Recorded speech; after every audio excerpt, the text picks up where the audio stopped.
आज के इस वीडियो में हम आपके लिए लाए हैं एशिया की नदियाँ। तो एशिया की नदियों में हम सबसे पहले देखते हैं यूफ्रेटिस नदी। जो यूफ्रेटिस नदी के जहाँ तक उद्गम की बात है, ये जो तुर्की का टारस पर्वत है वहाँ से इसका उद्गम होता है। टारस पर्वत से उत्पन्न होने के बाद में ये आती है सीरिया में। सीरिया में बहने के बाद फिर प्रवेश करती है ईरान में, इराक में। इराक में जब ये बहती है तो इसमें एक नदी और आकर मिलती है, वो नदी है टाइग्रिस नदी। वो नदी इसमें आकर मिल जाती है यूफ्रेटिस में। जब ये दोनों नदियां इराक में मिलती है तो इसे हम सत अल अरब के नाम से भी जानते हैं, इसके मिलन को सत अल अरब, और इसका अर्थ होता है अरब की नदियां। इसके बाद ये दोनों नदियां एक साथ मिलकर फारस की खाड़ी में गिर जाती हैं। इसके बाद हम इसके देखो, ये नदी जो है यूफ्रेटिस नदी, यूफ्रेटिस नदी पश्चिमी एशिया की सबसे लंबी नदी मानी जाती है। इसे हम दजला नदी के नाम से भी जानते हैं। दूसरी नदी है टाइग्रिस नदी। देखो, इस नदी का उद्गम भी जो तुर्की की जो टॉरस पर्वत है वहीं पे होता है। उसके बाद में ये सीरिया में बहती है। सीरिया के बाद में इराक में आती है।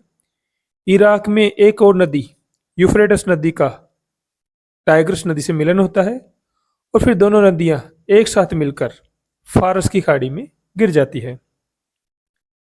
इसी प्रकार एक नदी है हेलमंद नदी। हेलमंद नदी के उद्गम की बात करें तो ये अफगानिस्तान में जो हिंदुकुश पर्वत है वहां से इसका उद्गम होता है।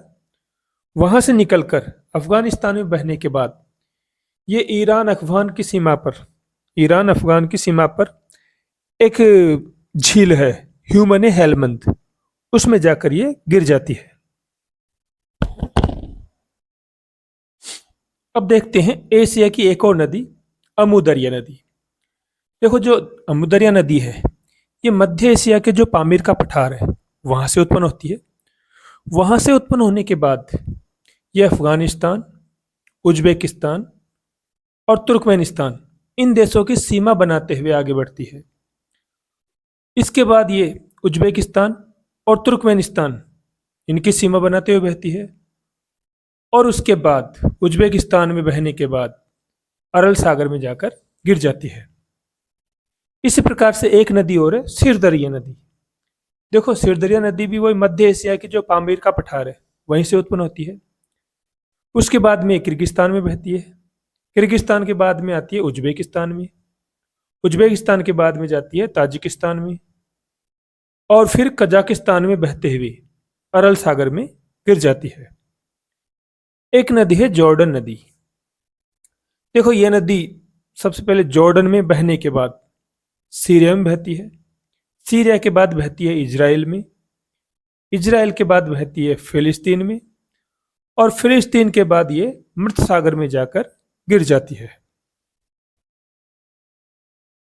अब हम देखते हैं एशिया की एक महत्वपूर्ण नदी, ओब नदी के बारे में। देखो, ये ओब नदी रूस और मंगोलिया की सीमा पर जो अल्ताई पर्वत श्रेणी है वहां से निकलती है। वहां से निकलने के बाद ये रूस में काफी दूरी तक जाती है। फिर इसमें आकर मिलती है इर्तिश नदी। इर्तिश नदी का पानी लेकर फिर ये नदी आगे बढ़ती है और कारा सागर में जो ओब की खाड़ी है उसमें जाकर गिर जाती है। इसी प्रकार से एक नदी है इर्तिश नदी।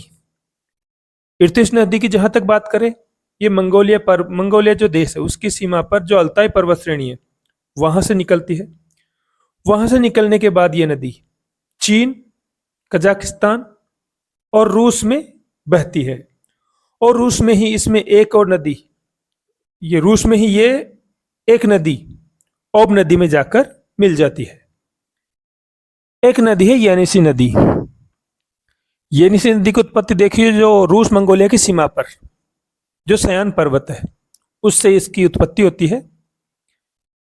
रूस में जब ये आगे बढ़ती है तो इसमें अंगारा नदी और लोआर नदी आकर इससे मिल जाती है और अपना पानी इसमें डाल देती है।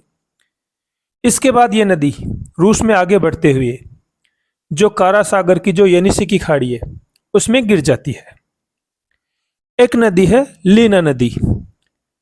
देखो, लीना नदी जो बेकाल पर्वत है वहां से निकलती है और वहां से निकलकर रूस में काफी दूर बहने के बाद लेप्टेव सागर में गिर जाती है।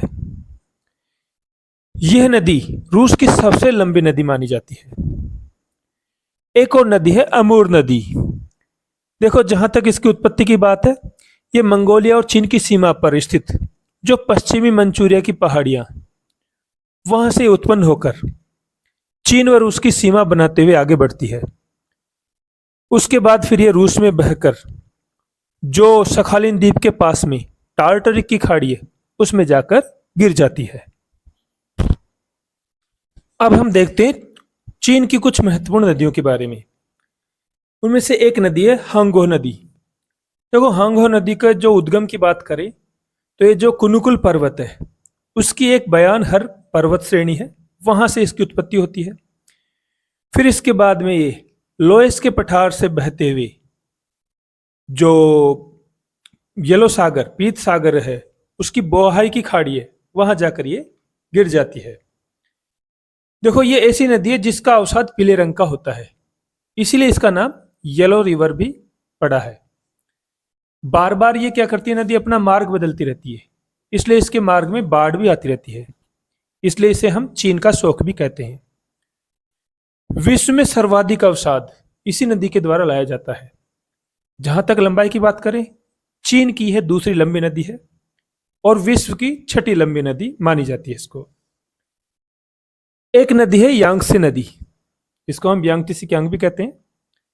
इसके उद्गम की बात करें तो ये तिब्बत के पठार में जो तुंगुल पर्वत है, उसकी जो जरी हिल है, वहां से उत्पन्न होकर चीन में काफी बहने के बाद पूर्वी चीन सागर में जाकर ये गिर जाती है।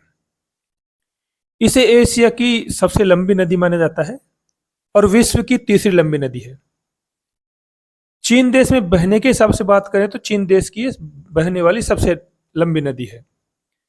इसकी लंबाई को देखें तो ये 6300 किलोमीटर की लंबाई मानी जाती है।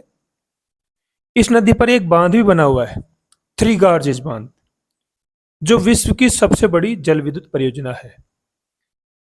इस नदी के किनारे चीन के कुछ प्रमुख शहर भी हैं, जैसे संघाई और वुहान, वो इसी के किनारे स्थित है। एक और नदी है चीन की सिक्यांग नदी। देखो, ये जो सिक्यांग नदी है, तिब्बत के पठार से उत्पन्न होकर ये चीन में बहते हुए दक्षिणी चीन सागर में गिर जाती है। अब हम बात करते हैं इरावदी नदी की। देखो, इरावदी नदी की उत्पत्ति हिमालय से आने वाली विभिन्न जलधाराओं के माध्यम से होती है। इनमें से सबसे महत्वपूर्ण है चिंदविन नदी, ये इसकी प्रमुख सहायक नदी है। और ये नदी पेगुयोमा और अराकान योमा के बीच में से बहती है। म्यांमार में बहने वाली ये म्यांमार की सबसे बड़ी नदी है, सबसे लंबी नदी मानी जाती है। अब देखते हैं साल्विन नदी। तो साल्विन नदी की उत्पत्ति तिब्बत के पठार से होती है। वहां से निकलने के बाद चीन में बहने के बाद म्यांमार, थाईलैंड की सीमा बनाते हुए आगे बढ़ती है। यह सियान के पठार से भी बहती है और फिर अंत में मर्तबान की खाड़ी में जाकर गिर जाती है। इसे हम म्यांमार की सबसे लंबी नदी भी मानते हैं।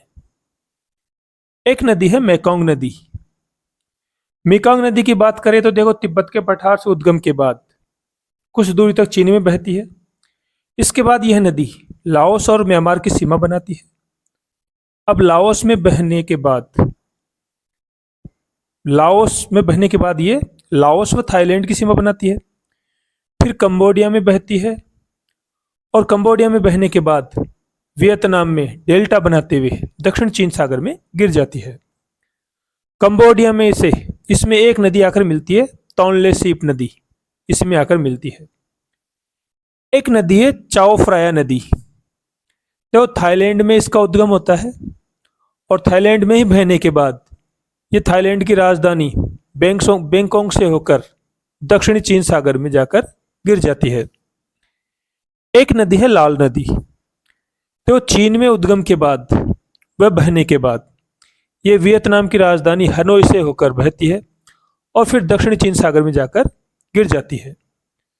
तो इस प्रकार से हमने इस वीडियो में एशिया की कुछ महत्वपूर्ण नदियों के बारे में देखा।